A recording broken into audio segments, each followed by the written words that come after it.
आज पढ़ेंगे अपन uses of microbes as bio fertilizers. Chemical fertilizers के रेगुलर यूज से जो रेगुलर प्रॉब्लम्स ऑब्जर्व की जाती है, one of the biggest problem is pollution. So इसे रेस्ट्रिक्ट करने के लिए ग्रेजुअली ऑर्गेनिक फार्मिंग और बायो फर्टिलाइजर के यूज को प्रमोट किया जाता है। Bio fertilizers are organisms which are use to enrich soil fertility. So आज अपन पढ़ने वाले हैं microbes as bio fertilizer. Microbes as bio fertilizer. Chemical fertilizer के रेगुलर यूज से जो कॉमन प्रॉब्लम ऑब्जर्व की जाती है that is eutrophication and pollution is created. So इसे कम करने के लिए बायो फर्टिलाइजर्स यूज किए जाते हैं। बायो फर्टिलाइजर्स के यूज को प्रमोट किया गया। बायो फर्टिलाइजर्स में organisms like bacteria, cyanobacteria and fungi are used which enriches soil fertility naturally. So bio fertilizers are organisms which naturally increases soil fertility. Bio fertilisers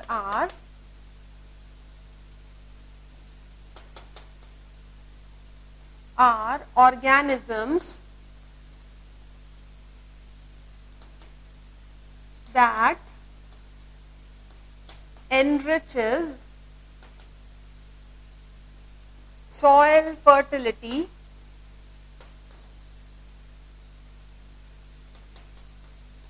naturally. अब बायो fertilisers में mainly जो organisms include होते हैं that is bacteria, cyanobacteria and fungi. ये तीन important group organisms के soil में आकर करते हैं और ये सॉइल में दो तरह से नाइट्रोजन फिक्सेशन कैरी आउट करते हैं। They may occur in free living state in soil or they may occur in symbiotic state. Free living state में ये soil में present होते हैं and soil में nitrogenous compound की quantity increase करते हैं, या फिर symbiotic state में दूसरे organisms के साथ आकर करेंगे and increases soil fertility. So यहाँ पर इन biofertilizers के examples पे question आते हैं। Basically इन्हें दो कैटेगरी में स्टडी करेंगे।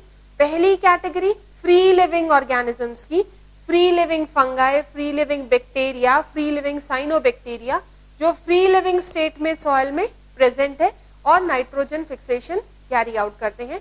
सेकेंड है सिम्बायोटिक ऑर्गेनिज्म जो सिम्बायोटिक स्टेट में आकर करते हैं और नाइट्रोजन फिक्सेशन कैरी आउट करते हैं। सो बायो फर्टिलाइजर्स में पहली category free living nitrogen fixing organism. अब ये एक इंपॉर्टेंट टॉपिक है एंट्रेंस पॉइंट ऑफ व्यू से। पिछले 3 साल के पेपर्स अगर देखें तो हर साल 2 क्वेश्चन इस टॉपिक से पर्टिकुलरली AIPMT में पूछे गए हैं। यहाँ पर जितने भी फ्री लिविंग ऑर्गेनिजम्स हैं दे मे बी एरोबिक और एनएरोबिक, फोटोसिंथेटिक, केमोसिंथेटिक। सो इसके एग्जाम्पल्स में पहला example free living aerobic bacteria, this is Azotobacter. Azotobacter soil में फ्रीली आकर करता है and during its metabolic process it converts nitrogen into the form which can be easily absorbed by plant. Nitrogen को plants 3 form में absorb करते हैं, ammonium form में, nitrite form में एंड नाइट्रेट फॉर्म में। सो एजोटोबैक्टर सॉइल में freely आकर करता है और अपनी मेटाबॉलिक एक्टिविटी के वक्त नाइट्रोजन का कन्वर्शन कैरी आउट करता है। Second example free living anaerobic, free living anaerobic bacteria, Clostridium. and some species of Bacillus, Clostridium and certain species of Bacillus. Third, free living photosynthetic bacteria.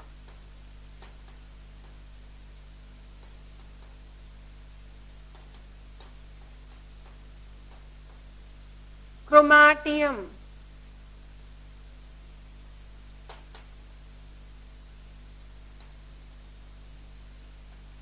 Rhodospirillum. ये free living photosynthetic bacteria है. They carries out photosynthesis and at the same time they fix nitrogen in the soil. Fourth, free living chemosynthetic bacteria.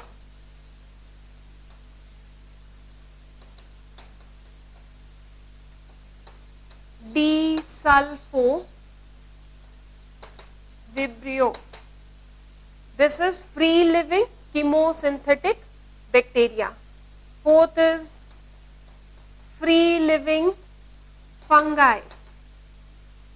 Fungi की species जो free living state में soil में occur करती हैं and nitrogen fixation carry out करती हैं. कुछ species yeast की and pullularia. They carry out nitrogen fixation in free living state. Then sixth, free living cyanobacteria. Example, Nostoc, Anabaena,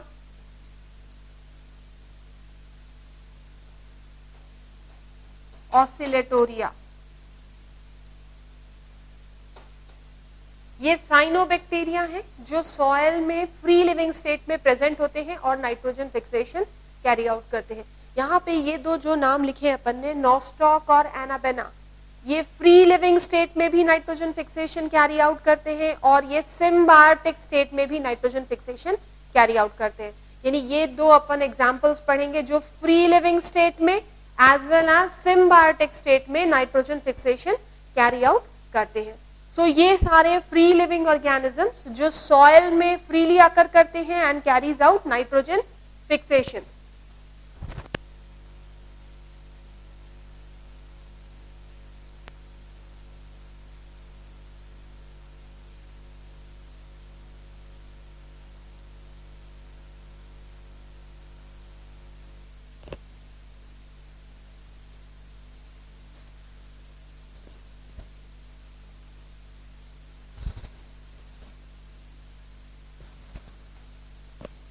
Second category, symbiotic nitrogen fixing organism.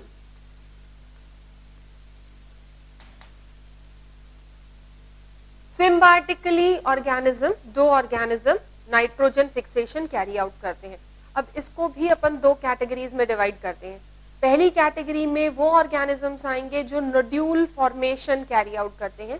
Organism specially micro organism forms root nodule और stem nodule और leaf nodule with other plant and carries out nitrogen fixation. Second category में non nodule forming organisms, दो organism symbiotically रहते हैं और nitrogen fixation carry out करते हैं लेकिन रूट नोड्यूल का फॉर्मेशन नहीं होता. सो इसमें first category nodule forming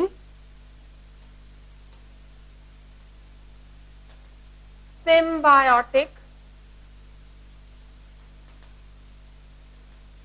nitrogen fixing organism. Nodule form करने वाले नाइट्रोजन फिक्सिंग ऑर्गेनिज्म. इसमें सबसे पहला और सबसे कॉमन एग्जाम्पल है rhizobium. In roots of leguminous plants.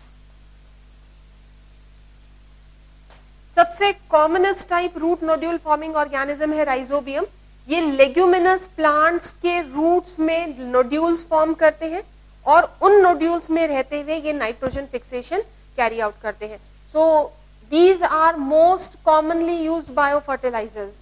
You must have observe that जब क्रॉप रोटेशन किया जाता है, एक नॉर्मल वीट क्रॉप अगर है तो उसके बाद ग्राम का क्रॉप अल्टरनेट किया जाएगा। रीजन ग्राम में रूट नोड्यूल्स होते हैं जो सॉइल में नाइट्रोजन कंटेंट को इंक्रीज करते हैं। तो सबसे कॉमन तरह के बायो फर्टिलाइजर जो कॉमनली यूज होते हैं क्रॉप रोटेशन में वो है leguminous plant.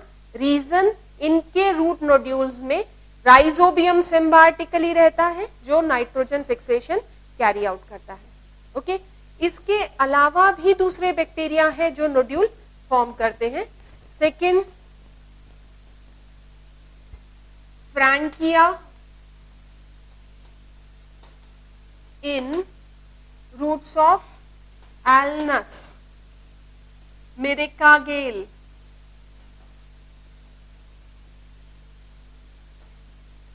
Casuarina equisetifolia,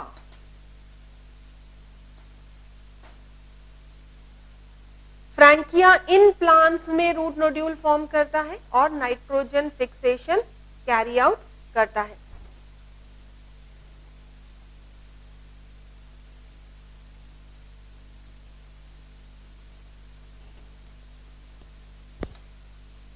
Then Azotobacter pellspali in roots of Pellspalum notatum. Azotobacter pellspali जो Pellspalum notatum की रूट्स में रूट नोड्यूल फॉर्म करते हैं और सिम्बायोटिकली रहकर नाइट्रोजन फिक्सेशन कैरी आउट करते हैं। Next is एरोराइजोबियम।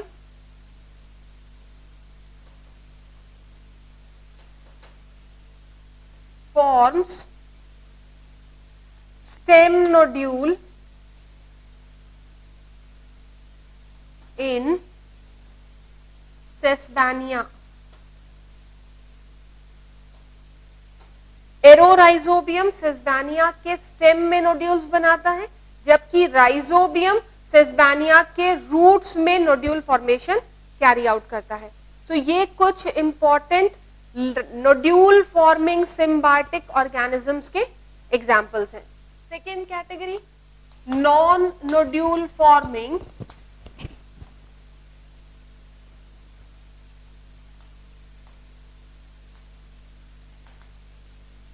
symbiotic nitrogen fixing organism। कुछ ऐसे ऑर्गेनिजम्स जो नोड्यूल नहीं बनाते, सिम्बायोटिकली रहते हैं और नाइट्रोजन फिक्सेशन कैरी आउट करते हैं। पहला example lichen. Lichen is a symbiotic association between algae and fungi, in which fungal partner carries out nitrogen fixation. Second example, coralloid root of Cycas.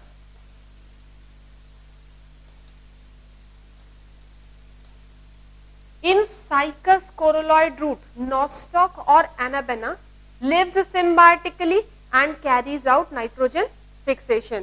So coralloid root of Cycas, nostoc or Anabaena. Cycas की coralloid root में nostoc या Anabaena symbiotically रहते हैं जो nitrogen fixation carry out करते हैं। इसके बाद माइकोराइजी,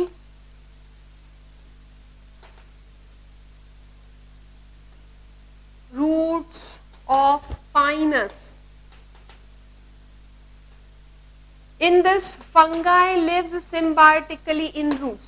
जब भी फंगाई हायर प्लांट्स की रूट्स के साथ सिम्बायोटिकली रहते हैं तो उस एसोसिएशन को माइकोराइजे कहा जाता है। सो माइकोराइजिक रूट्स में फंगाई सिम्बायोटिकली रहेगा और नाइट्रोजन फिक्सेशन कैरी आउट करता है। नॉस्टॉक इन सेल्स ऑफ एंथ्रोसेरस, एंथ्रोसेरस के सेल्स में नॉस्टॉक सिम्बायोटिकली रहते हैं और नाइट्रोजन फिक्सेशन कैरी आउट करते हैं। Azolla, azolla is a pteridophyte commonly known as water fern. So Azolla, a pteridophyte water fern in which Anabaena lives symbiotically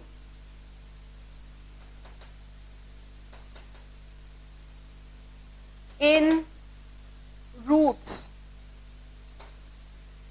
azolla को commonly rice field में, paddy fields में bio fertiliser की तरह use किया जाता है, क्योंकि ये वाटर में रहने वाला फर्न है जिसके रूट्स में एनाबेना सिम्बायोटिकली रहता है और ये वाटर में नाइट्रोजन कंटेंट को इंक्रीज करते हैं। So this is the most commonest bio fertilizer used in rice और paddy field, commonly used as biofertilizer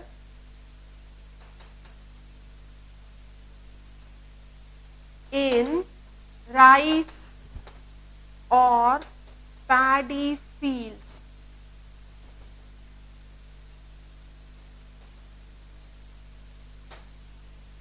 So ये important symbiotic organisms जो symbiotically रहते हैं but they do not form nodule, nodules नहीं बनाते और नाइट्रोजन फिक्सेशन कैरी आउट करते हैं। So ये कुछ important symbiotic organisms के example which carries out nitrogen fixation, which functions as biofertilizer and increases soil fertility. Next is microbes are used as biocontrol agents. Biocontrol agents क्या है? Living organisms या living organisms के product को, उनके toxins को या उनके द्वारा synthesize किसी भी तरह के proteins को जब pest को या pathogen को kill करने के लिए use किया जाता है तब उसे biocontrol या biological control कहा जाता है। यानी pesticides और weedicides, केमिकल पेस्टिसाइड्स और केमिकल वीडिसाइड्स जब यूज किए जाते हैं तो इनका हार्मफुल इफेक्ट क्या है? They enter food chain and causes biomagnification, यानी they are major cause of pollution, specially chemical pollution. इसको कम करने के लिए bio control programme was started in which pest, weeds and other disease causing pathogens was controlled और checked using living organisms. So next we'll be studying about microbes as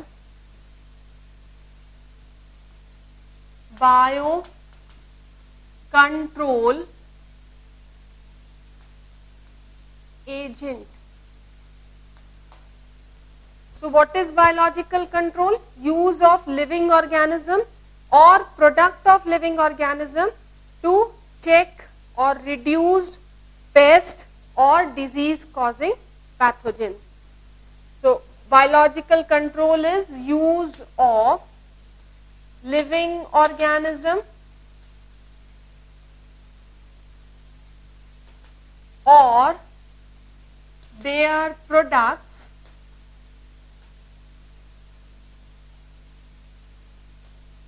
to check growth of pest, weeds and other disease causing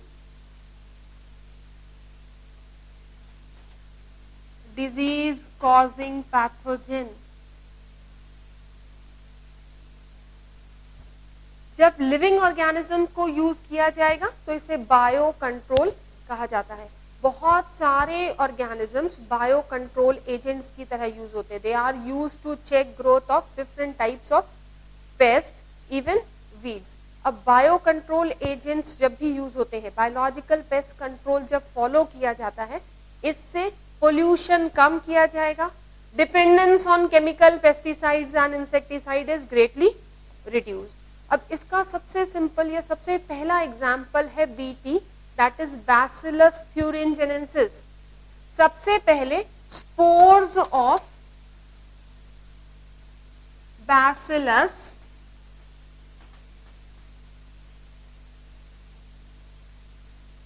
thuringiensis was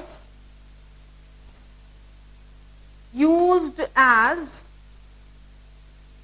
biocontrol agent for aphids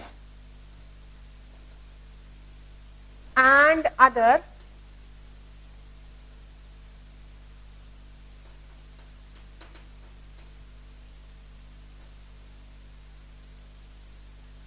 diphtherian insects।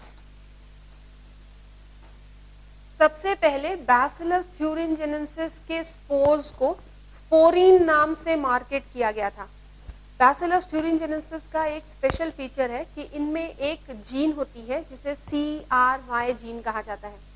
This CRY gene synthesises crystal protein, यानी इस CRY gene जो bacillus thuringiensis में present है, इससे crystal protein का formation होता है। This crystal protein normally inactive state में होगा। जब इंसेक्ट्स या एफिड्स इस क्रिस्टल प्रोटीन को कंज्यूम करते हैं तो उनके सलाइवा से मिक्स होकर ये प्रोटीन एक्टिव हो जाता है। उनके गट में, स्पेशली मिड गट पोर्शन के सेल्स के पीएच को रैपिडली चेंज करेगा, causes swelling of the cell and bursting of the cell, which ultimately leads to death of the insect. This Bacillus thuringiensis spores were marketed by the name sporine। इन्हें सबसे पहले स्पोरीन नाम से market किया गया था और इसी फीचर पे बेस जो बीटी कॉटन प्लांट डेवलप किया गया है, ट्रांसजेनिक प्लांट्स जो डेवलप किए गए हैं जेनेटिक इंजीनियरिंग से, उसमें भी यही क्राइजीन ऐड करके पेस्ट रेजिस्टेंट वैरायटी डेवलप की गई है। ठीक है, यहां तक समझ में आया? एक्चुअली क्या होता है, बैसिलस thuringiensis की जो क्राई जीन है, ये CRY जीन एक क्रिस्टल प्रोटीन सिंथेसाइज करती है। This crystal protein synthesize is normally inactive, इसलिए प्लांट पर इसका कोई इफेक्ट नहीं होता। लेकिन जब इंसेक्ट इसे एनगल्फ करते हैं, उनके मिड गट में ये प्रोटीन एक्टिव होगा और मिड गट के सेल्स के पीएच को रैपिडली चेंज करता है, जिससे सेल स्वेल होते हैं and the cell burst, causing death of the insect. So this was the main feature of BT. So इस पे एक क्वेश्चन जो जनरली पूछा जाता है वो है BT stands for, BT is name of bacteria bacillus thuringiensis। इस बैक्टीरिया के स्पोर को स्पोरीन नाम से मार्केट किया गया था। इसके बाद इस बीटी बैसिलस thuringiensis की जीन को कॉटन में जेनेटिक इंजीनियरिंग प्रोसेस से इंट्रोड्यूस किया गया and now we have a variety that is commonly known as BT cotton. ये बायोटेक्नोलॉजी में पढ़ेंगे किस तरह से ये बीटी कॉटन डेवलप किया गया, बैसिलस thuringiensis की जीन कैसे ऐड की गई। ओके, सो ये सबसे पहला बायोलॉजिकल कंट्रोल था। इसके बाद कुछ और सिंपल एग्जाम्पल, पहले अपन वो सारे एग्जाम्पल्स पढ़े। एक और एग्जाम्पल जो अपन ने पढ़ा है वो है Gambusia fish eats mosquito larva. Gambusia fish अगर वाटर बॉडी में है तो they eat up mosquito larva, decreasing number of mosquitoes. एक और common example Opuntia, commonly known as prickly pear, Opuntia एक कैक्टस की वैरायटी है जिसे कॉमनली प्रिकली पियर कहा जाता है। ऑस्ट्रेलिया में ये रैपिडली स्प्रेड हो गई। इसके नंबर को बायोलॉजिकली कम किया गया। कैसे? ओपुन्शिया और prickly pear is eaten by Cactoblastis cactorum, commonly known as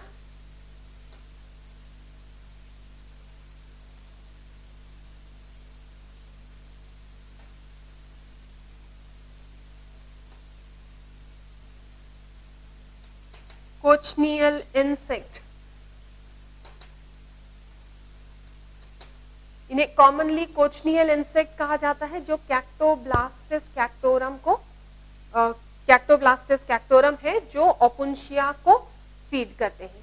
okay, then praying mantis एक तरह के एफिड्स जिन्हें लेडी बर्ड बिटल से कंट्रोल किया जाता है।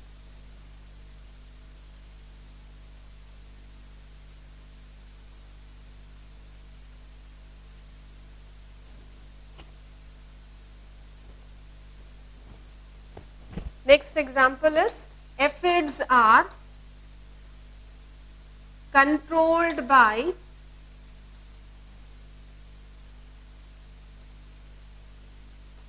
ladybugs or praying mantis।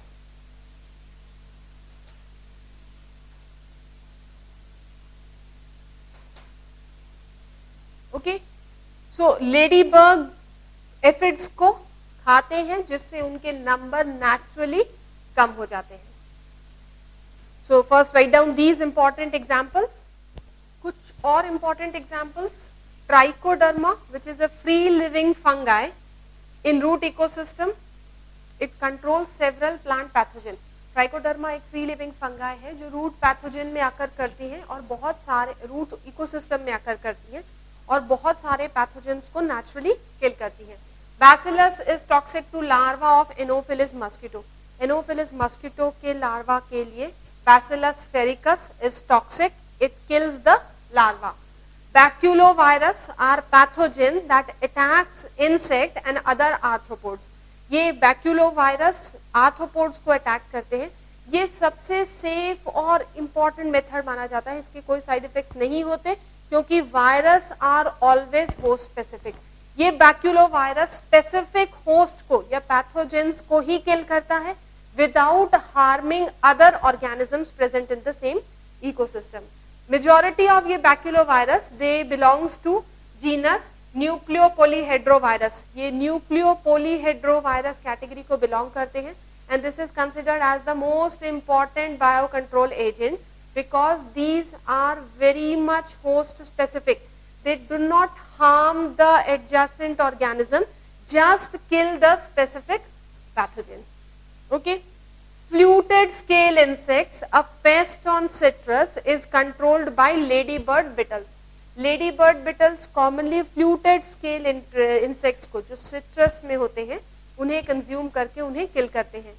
इसके अलावा यानी बायो कंट्रोल एजेंट्स में ऑर्गेनिजम्स के अलावा कुछ प्रोडक्ट्स या प्रोसेस भी यूज होते हैं। सबसे कॉमनली यूज्ड है pheromones. Pheromones are commonly used to attract pest to death traps.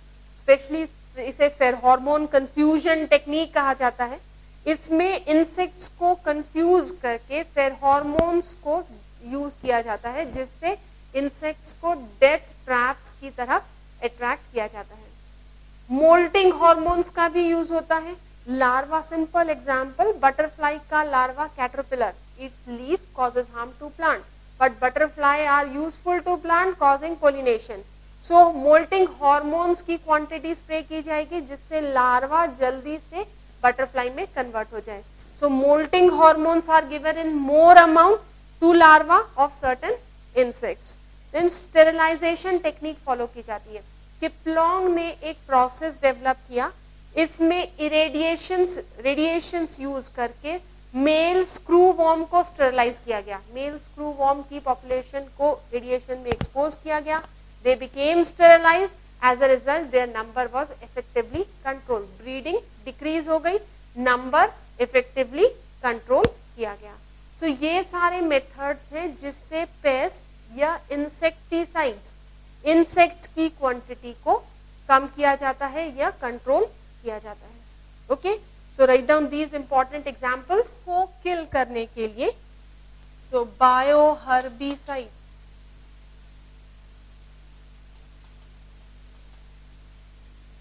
सबसे पहला फाइटोप्थोरा,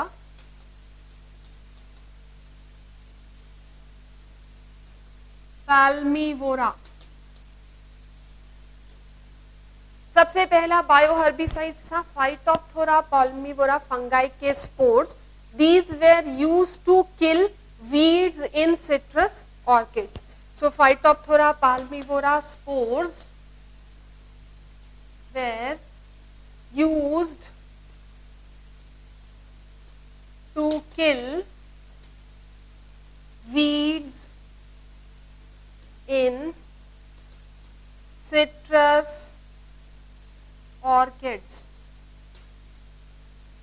ये सिलेक्टिवली सिट्रस प्लांट को हार्म नहीं करते, सिर्फ ये वीड को डिजीज कॉज करते हैं, जिससे वीड्स अपने automatically they are reduced in number. इसके बाद दूसरा स्पोर था colletotrichum, ग्लियोस्पोरियोइड्स.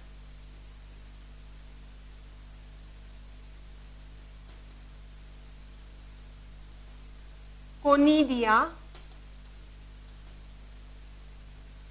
were used as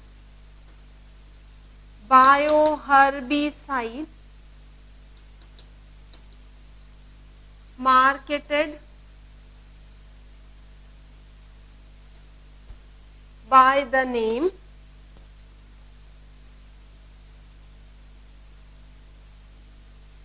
Colego. Colletotrichum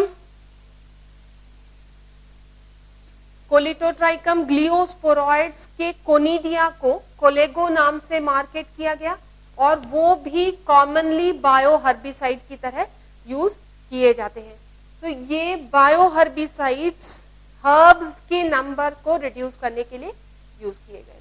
okay, तो यहाँ पर अपन ने बायो कंट्रोल एजेंट्स के बारे में पढ़ा, जिसमें इंपॉर्टेंट एग्जांपल्स पढ़े अपन ने. बायो इंसेक्टिसाइड, हाउ ऑर्गेनिजम्स और products of organisms are used to decrease number of insects, and few bio herbicides, living organism या उनके प्रोडक्ट जो हर्ब्स के नंबर को डिक्रीज करने के लिए यूज किए जाते हैं. अब यहाँ पर जितने भी एग्जांपल्स पढ़े, जो important feature why bio herbicides are used. First thing, जो भी बायो हर्बिसाइड्स यूज किए जाते हैं या बायो पेस्टिसाइड्स यूज किए जाते हैं, ये सिलेक्टिवली उन ऑर्गेनिजम्स को ही किल करते हैं जिन्हें टारगेट किया जाता है.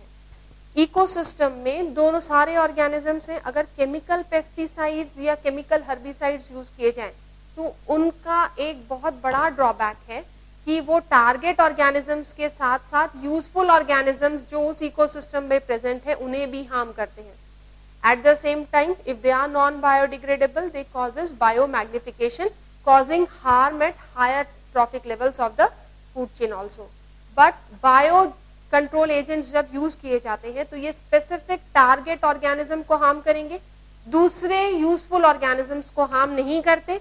Secondly, they are not harmful to our environment. They are living organisms, hence they causes no harm to the ecosystem. Okay.